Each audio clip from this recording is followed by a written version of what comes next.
Assalamu alaikum wa rahmatullahi ta'ala wa barakatuh. Dans cette vidéo, je vais essayer de traiter une thématique importante, dans le prolongement de la vidéo que j'ai faite sur la profondeur.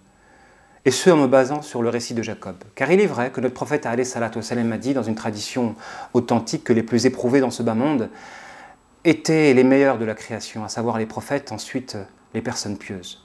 Pourquoi? Parce qu'en réalité, dans la douleur, il y a une voie par laquelle nous pouvons nous rapprocher d'Allah.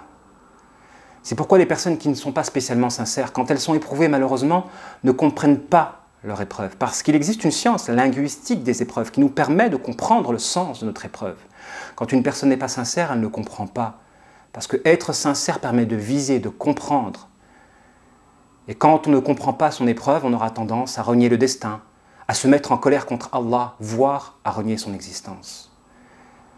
C'est pourquoi comprendre son épreuve est quelque chose d'essentiel. Et quand Allah subhanahu wa ta'ala nous éprouve et qu'une douleur jaillit de cette épreuve, l'objectif c'est que par la sincérité nous puissions comprendre le langage divin. Derrière justement le destin. Car le destin en réalité est un langage divin. Aussi, l'intelligence à elle seule ne suffit pas. Si vous êtes intelligent, mais qu'il vous manque de la sincérité ou de l'émotion, votre intelligence ne servira pas. Parce que l'objectif de l'intelligence, justement, c'est de viser. Or, lorsque la sincérité n'est pas associée à l'intelligence, ni l'émotion, le savoir profond devient stérile et futile. C'est pourquoi, lorsque l'on veut justement nourrir son cœur d'intelligence et de profondeur, il est important d'écouter le discours profond. Le discours profond qui est profond intellectuellement, mais qui est aussi profond émotionnellement. Parce que la profondeur intellectuelle à elle seule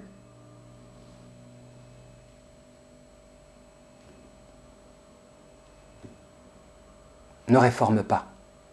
La profondeur intellectuelle à elle seule ne réforme pas. En effet, les prophètes, alayhim salatu wassalam, étaient non seulement profonds intellectuellement, mais ils vivaient leur profondeur intellectuelle par de la conviction et de l'émotion. Ils vibraient aux enseignements qu'ils dispensaient, afin de pouvoir captiver les cœurs.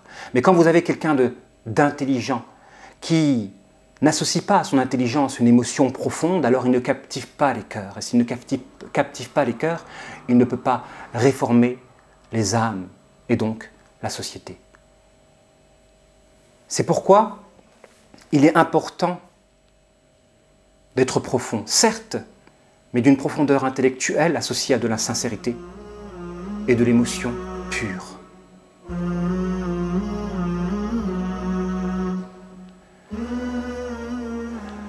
Je ne vous apprends rien en vous disant que la chose la plus belle dans ce bas monde se situe dans le sentiment de l'amour. D'ailleurs, dit-on que l'amour est pour le cœur ce que le sucre est pour le corps. Quand on prive notre corps de sucre, on ressent comme une dépression. Parce que le sucre est un ingrédient essentiel à l'équilibre du corps. Et toutes personnes qui auront expérimenté un régime sans sucre verront justement qu'ils seront frappés par une sorte de dépression, une perte de goût de vivre, de sensations délicieuses, une privation justement de délectation, des conséquences de la privation justement du sucre. Il en va de même en réalité pour le cœur qui a aussi besoin de sucre. Et le sucre pour le cœur, c'est l'amour. Si l'amour est le sentiment le plus beau dans ce bas monde, cela veut dire que l'épreuve la plus difficile consiste justement à séparer les gens qui s'aiment. À se voir être séparé de personnes que l'on aime. C'est l'épreuve la plus difficile, puisque le sentiment le plus beau et le plus puissant de ce bas monde, c'est l'amour. Par conséquent, l'épreuve la plus douloureuse réside dans l'éloignement vis-à-vis de personnes que l'on aime. Et par conséquent, les agents de cette séparation seront les personnes les plus laides de ce bas monde. Oui, les personnes qui contribuent à séparer des personnes qui s'aiment réciproquement sont les plus laides de la création. Et l'on en vient justement au récit de Jacob.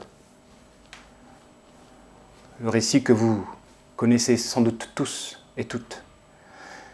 C'est le récit de ce prophète majestueux qui avait un nombre d'enfants. Mais il avait une préférence pour son fils Joseph. Parce qu'il avait 2 enfants justement avec une femme et le reste des enfants avec une autre femme. Et les 2 enfants qu'il avait justement avec cette femme-là, qui était la mère de Joseph, sont Joseph et Benjamin. Et les 11 autres enfants étaient jaloux de l'amour que Jacob portait à son fils Joseph. Ils étaient jaloux de l'amour que Jacob portait à son fils Joseph. Alors ils ont stratagémé.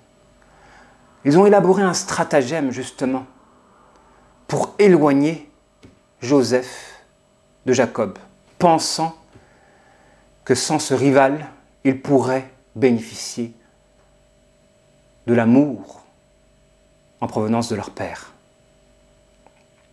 Alors ils ont stratagémé. Ils sont partis. Et Jacob avait pressenti cela justement en disant que je crains que le loup ne le mange, parce qu'ils avaient décidé justement de partir avec Joseph pour pouvoir s'amuser, etc. Et Jacob a eu des craintes. Ils sont partis. Ils ont égorgé une chèvre en ayant pris justement une chemise de Joseph, en l'ayant immaculé du sang de cette chèvre-là et l'ont abandonné dans un puits. Et ils sont revenus en pleurant à chaudes larmes, etc., en disant à leur père « Ton fils Joseph s'est fait manger par le loup. »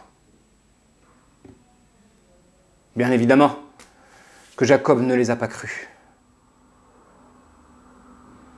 Et il s'est résigné à la patience. Il aurait pu se mettre en colère en les accusant de mensonges, etc. Il savait. Il l'a précisé. C'est plutôt vos âmes qui vous ont insufflé je ne sais quel stratagème.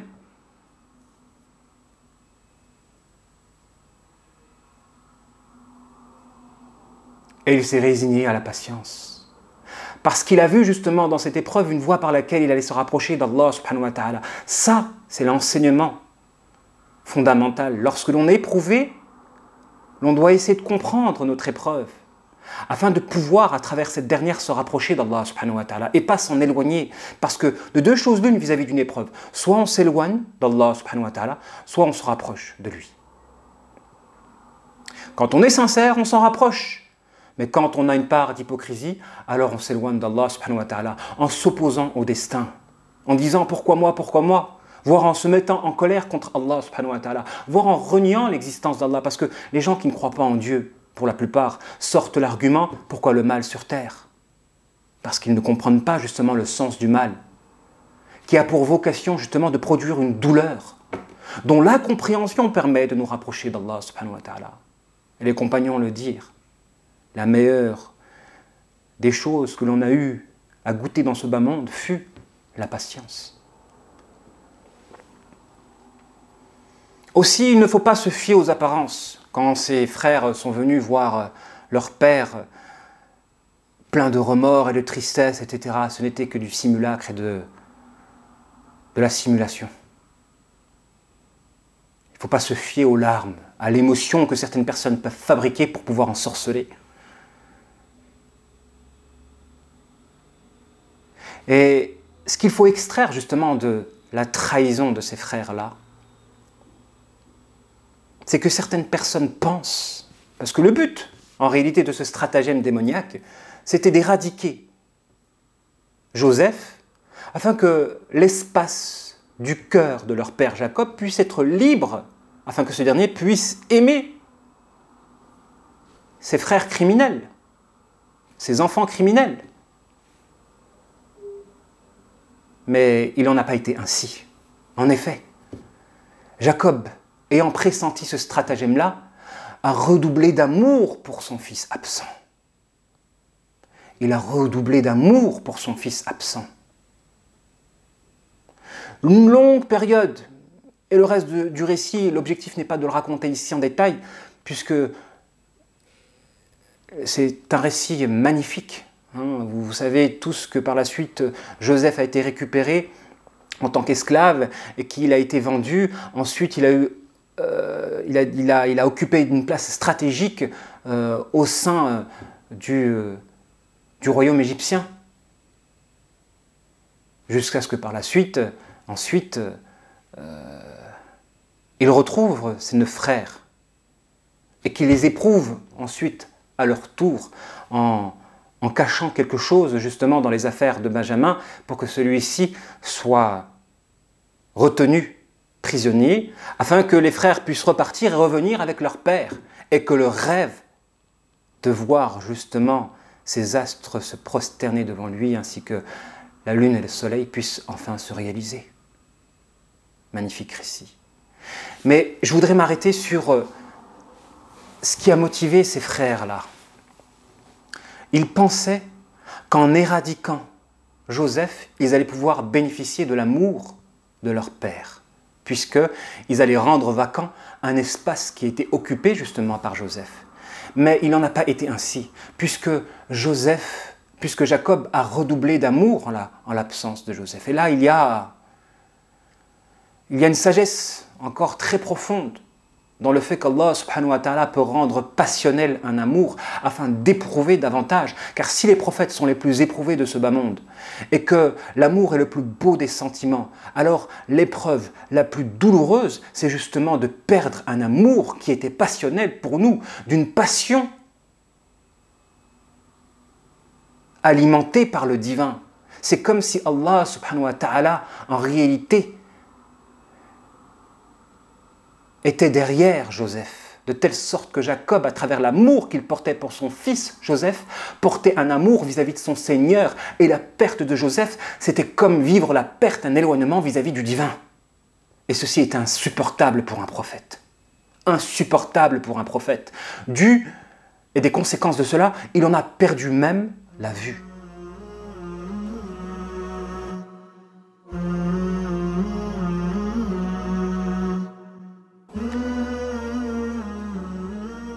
Aussi, j'aimerais mettre en évidence la caractéristique de ces gens en essayant d'illustrer par 2 exemples par lesquels les gens peuvent ressembler à ces frères traites, les frères traites de Joseph.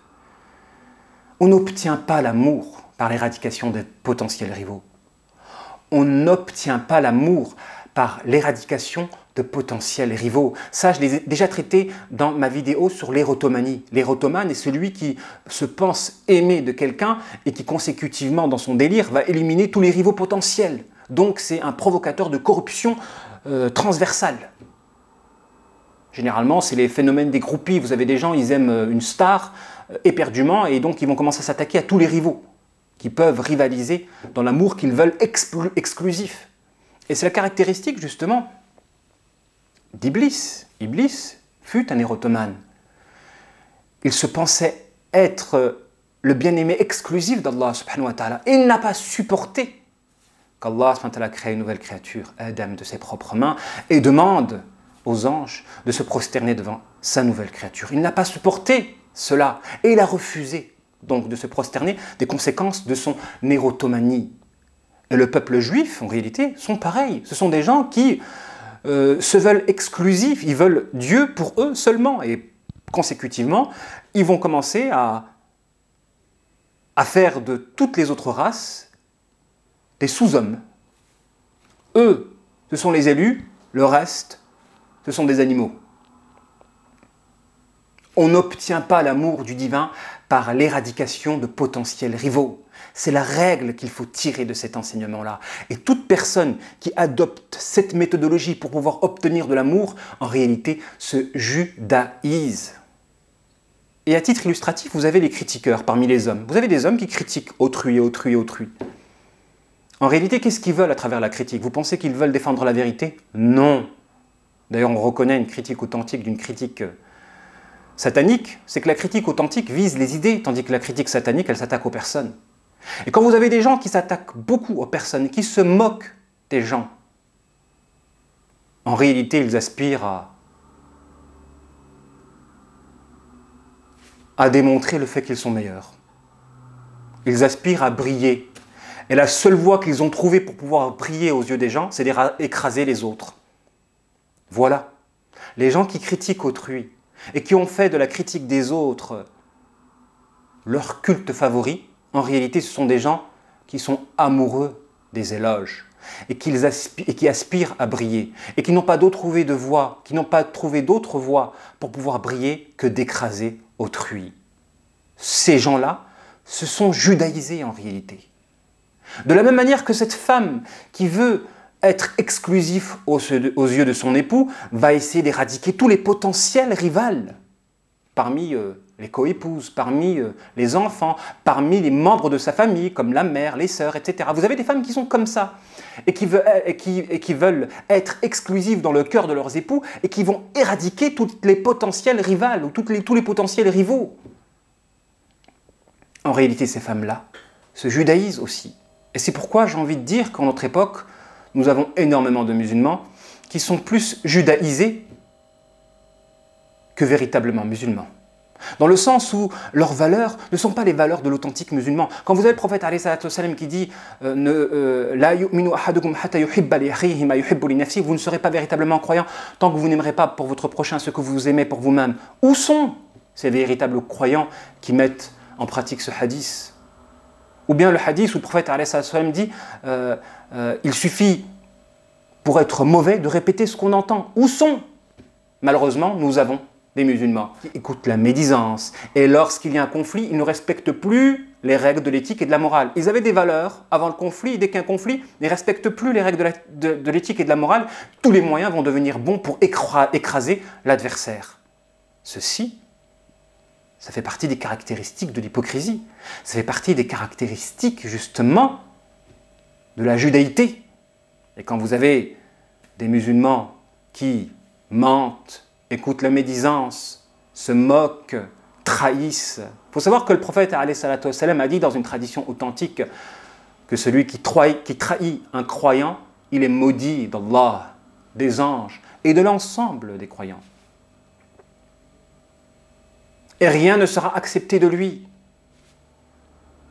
La trahison est un péché très grave, la tromperie aussi, la médisance aussi, le mensonge aussi. Tout ceci font partie des caractéristiques de l'hypocrisie et malheureusement nous avons beaucoup de musulmans qui vérifient ces caractéristiques-là. L'islam, ce n'est pas une race. L'islam, c'est une spiritualité qui doit s'acquérir par le polissement de l'âme et la purification du cœur. L'islam est une spiritualité. On n'est pas un musulman authentique de naissance. Ce n'est pas une race. Il faut acquérir justement des valeurs. Et si on ne fait pas l'effort de purifier notre cœur et d'éduquer notre âme, alors forcément, on va s'imprégner des caractéristiques négatives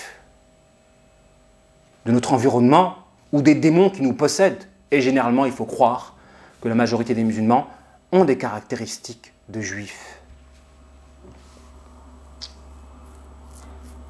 Et vous trouverez justement que ce qui caractérise les juifs, en réalité, c'est la fourberie et la tromperie, comme le dira un auteur français, Foucault. Je vais citer un auteur français pour pas qu'on me taxe d'antisémitisme. Pourquoi? Parce qu'il y a un rapport, justement, dans la descendance. Regardez tous ces enfants de Jacob et la proportion des frères traites par rapport à la proportion des enfants authentiques. Et on trouvera que 80% sont en réalité des traites et qu'il n'y a qu'une seule minorité de gens bien. Et d'ailleurs, à chaque fois qu'Allah subhanahu wa ta'ala parle des juifs dans le Coran, toujours il dit qu'une seule minorité était fidèle aux enseignements des prophètes. Et il faut croire que nous, musulmans, à l'heure d'aujourd'hui, nous les avons imités et suivis. Et ceci fut un serment du prophète alayhi salatu wassalam, quand il a dit que vous allez imiter les communautés qui vous ont précédés parmi les juifs et les chrétiens. C'est le cas à l'heure d'aujourd'hui. Nous sommes judaïsés pour beaucoup d'entre nous à travers des valeurs négatives.